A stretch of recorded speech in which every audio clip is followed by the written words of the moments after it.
Sekarang saya berada di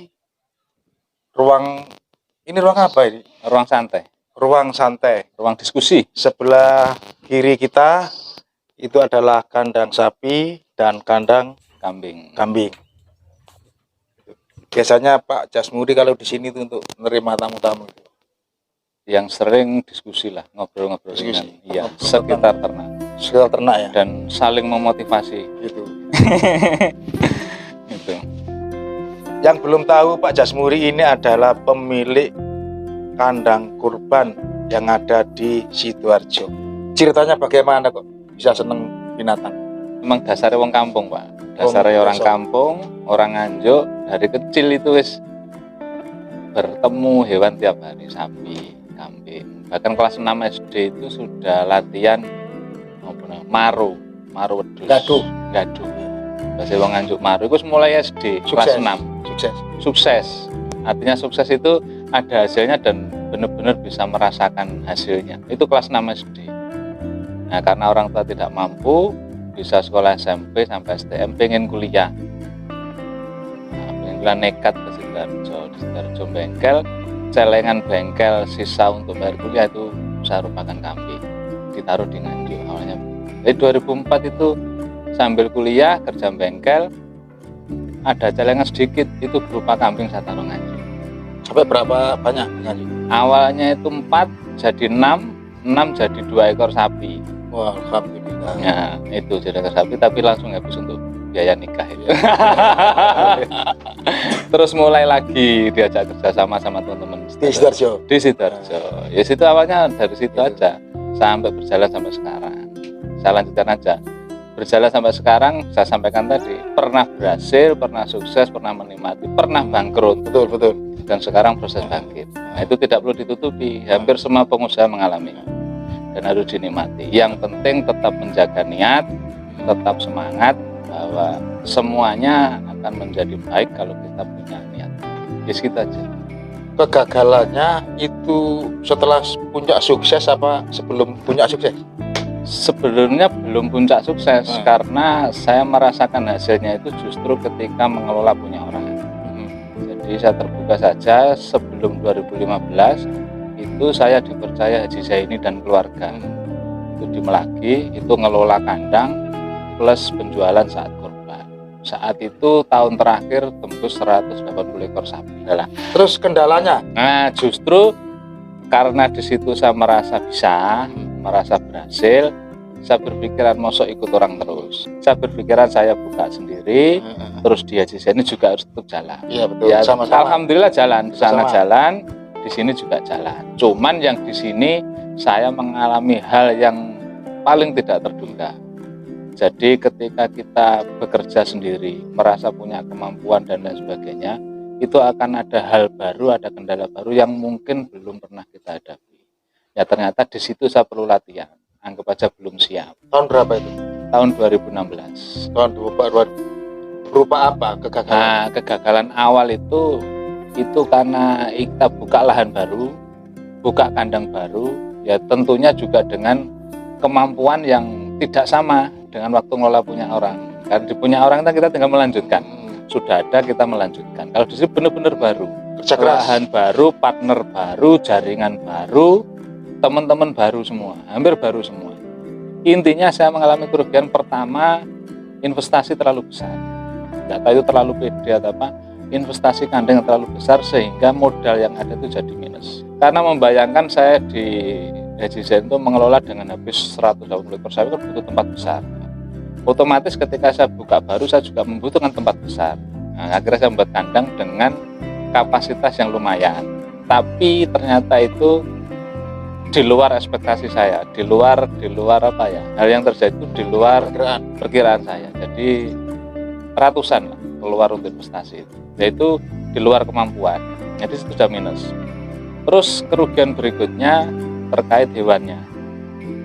Ketika kandang jadi, kita menghadapi kurbanan di situasi yang agak panik.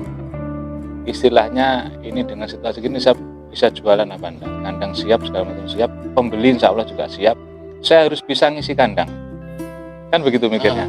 Saya harus bisa ngisi kandang, otomatis saya harus nyari partner orang yang mau ngisi kandang, minimal titip barang ke saya.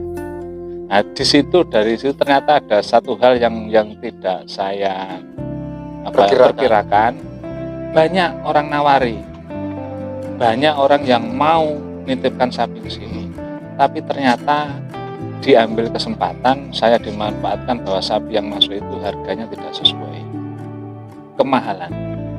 Saya bisa jual tapi ngepres, rugi operasional, belum angka kematian dan lain-lain. Intinya kerugian kedua muncul di situ. Angka kematian besar karena sapi yang masuk saya kurang teliti dari sisi kesehatan. Terus dari sisi harga yang jelas kemahalan. Itu yang perlu diantisipasi bagi teman-teman pemula yang berkeinginan terjun di dunia ternak, termasuk jualan kurban. Kualitas dan harga itu menjadi hal yang sangat penting. Itu kita akan bisa muncul kerugian dari situ. Jadi kalau kualitasnya kurang bagus, harganya kemahalan, ya sudah, apa yang diharapkan. Itu yang saya alami di tahun pertama dan bahkan berlanjut di tahun kedua, karena dalam situasi saya lepas dari partner yang bermodal besar, lepas sendiri, melangkah sendiri dengan kemampuan sendiri yang sebenarnya belum mencukupi untuk bergerak sendiri. Ya intinya di situ. Saya mungkin bisa berpesan bagi teman-teman yang mau memulai, hati-hati terkait kualitas dan harga. Ini partner juga sangat penting sehingga kita melangkah ini tidak sampai terperosok ke dalam kerugian. Yang menarik itu yang menarik partner itu sangat penting. Iya. Apa? Maksudnya gimana? Nah, partner kalau saya di musim kurban itu kan kalau sudah sebulan terakhir saya sudah tidak mungkin keluar nyari hewan keliling ke pasar atau ke petani nyari hewan. Saya mesti mempercayakan ke orang, aku carikan barang dengan harga sekian gitu.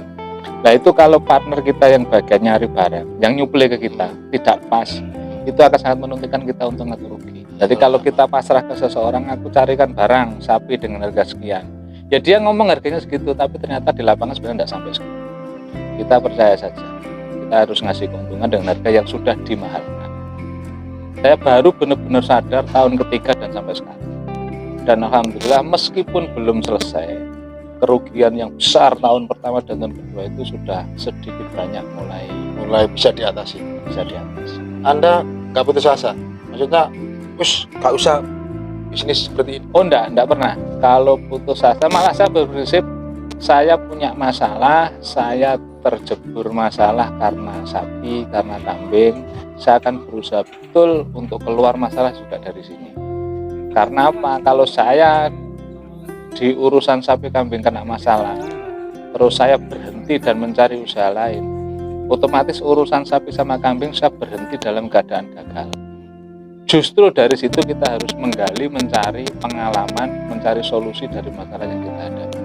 Sehingga ke depan kalau kita mau usaha lain, menambah usaha atau apapun, usaha yang pernah kita geluti kita tahu persis kelemahannya apa, kekurangannya apa, di situ ada apa saja kita tahu persis. Sehingga kita buka usaha baru, kita akan minimal bisa antisipasi dari pengalaman yang sudah ada. Di saat Anda berada di level paling bawah, ya, itu biasanya kan mengalami sesuatu yang itu kan sudah tidak enak ya. Iya, tidak enak sekali. Apakah juga pernah mengalami dihindari teman-teman atau malah mereka nyupot? Itu mana sempat saya singgung bahwa teman itu akan kelihatan betul pada saat kita susah. Tidak semua teman menjauhi. Yang tahu persis sejarah saya tetap dekat. Yang memang persahabatan benar-benar dari hati tetap tidak ada masalah. Yang memang mereka rata-rata mendekat karena melihat saya ada potensi bagus, itu memang kan cenderung menghindar ketika saya dalam situasi tidak bagus. Tapi semuanya kita maklumi, itu sangat manusiawi. Kita tidak perlu membenci atau mikir balas dendam. Itu kan biasanya begini, Mas Jasmuri. Ketika collab atau gagal gitu aja. Iya. Gagal itu kan sementara. Sementara kan akhirnya kan bisa bangkit kembali. Iya. Ketika gagal sementara itu berita di luaran sana itu lebih ngeri daripada kejadian yang sampean alami. Apa betul? Kalau itu bahasa yang paling mudah, saya tidak mau ambil pusing. Kalau saya memikirkan itu dan klarifikasi ke sana kemari, itu artinya saya hanya menambah masalah untuk saya. Ketika saya biarkan, itu juga tidak ada pengaruhnya untuk saya. Iya. Nah, jadi lebih baik saya berpikir fokus membenahi situasi yang saya hadapi. Saya anggap orang yang membicarakan di luar lebih ngeri dari kenyataan, ya saya menganggap mereka tidak tahu yang sebenarnya. Tapi alhamdulillah sekarang sudah mulai bangkit. Mulai bangkit, tapi terus terang memang belum selesai sepenuhnya. Tapi saya meyakini selama kita tidak putus asa, kalau di Quran jelas kita tidak boleh putus harapan, bahwa Allah itu akan selalu memberikan jalan selama kita punya keyakinan dan berusaha. Ya sudah. Jadi hal-hal yang lain-lain yang mengganggu ya Kalau ketika menjelang Idul Kurban itu sekarang sudah bisa menjual berapa ratus ekor sapi? Alhamdulillah 2 kali pandemi ini kenyataan. 2 tahun kan pandemi, 2 kali kurban di masa pandemi. Itu justru penjualannya meningkat. Malah meningkat. Ini kenyataan. Padahal di luar sana banyak sambat. Ya ini makanya ini kenyataan dan saya sampaikan apa adanya. Sebelum pandemi saya jual sekitar 60-70 ekor. Pandemi pertama kemarin saya jual 102 ekor. Pandemi kedua yang 2021 110 ekor. Dari sisi sapi mungkin meningkat sedikit. Tapi dari sisi kambing, pandemi pertama itu cuma sekitar 80-an ekor. Pandemi kedua kemarin kambingnya tembus 250 ekor. Malah naik ya? Malah naik. Nah ini yang juga di luar dugaan kita. Ya saya di sisi lain selain berusaha juga meyakin ya insya Allah yang ngatur bahwa itu tadi keyakinan kita insya Allah pasti akan menjadi kenyataan kalau kita berusaha keras. Semangat. Iya, semangat. Berarti sudah 200 ekor sapi itu sudah 110 yang kambing 250. 110 sudah omsetnya sudah besar. Kalau omset ya kalau bicara omset anggap aja rata-rata 20 juta. Ya sudah sekitar 2,25 M gitu ya? Omset. Kalau bicara omset ya belum kambingnya. Kambing kalau sekitar 2 juta kali 250 sekitar 500 juta. Total omset mungkin sekitar 3 M omset. Yang terakhir, apa yang kita dapatkan dari cerita Anda tadi untuk pesan-pesan untuk para peternak? Ya, sebenarnya bukan hanya untuk peternak, ya mungkin untuk semua pengusaha atau calon pengusaha. Kalau yang sudah senior saya yakin ceritanya tidak ada apa-apanya. Ini untuk pemula. Bagi mereka-mereka yang sudah berusaha keras, berpengalaman puluhan tahun, senior lah, saya kira ceritanya tidak ada apa-apa. Tapi bagi pemula, bagi teman-teman yang pengen berusaha di bidang apapun, ya sekali lagi kalau saya memang kehati-hatian harus hati-hati dalam segala hal. Terus tidak boleh menyombongkan diri bahwa kita menjadi orang sukses karena diri kita sendiri. Itu tidak bisa. Kegagalan itu sebaiknya kita pastikan akan kita hadapi. Jangan kita berpikiran kita tidak akan pernah gagal. Jadi sukses gagal itu sesuatu yang beriringan. Tidak perlu ditakuti kita akan gagal. Yang penting tidak menyerah. Solusi pasti ada selama kita berusaha. Saya meyakini begini, kalau orang pada saat bangkrut, pada saat situasi paling sulit, itu modal finansial tidak ada, itu yang bisa diandalkan hanya kepercayaan dan kemampuan. Selama kita punya kemampuan, punya skill, dan kita masih dipercaya beberapa orang yang di sekitar kita, insya Allah modal finansial akan menjadi tidak penting. Jadi yang penting kita menyiapkan kemampuan dan punya teman-teman yang baik yang mau percaya dengan modal menjadi tidak penting. Kira-kira terima kasih atas pengalamannya. Semoga bisa dijadikan sesuatu yang berharga bagi teman-teman, terutama subscriber Agro TV.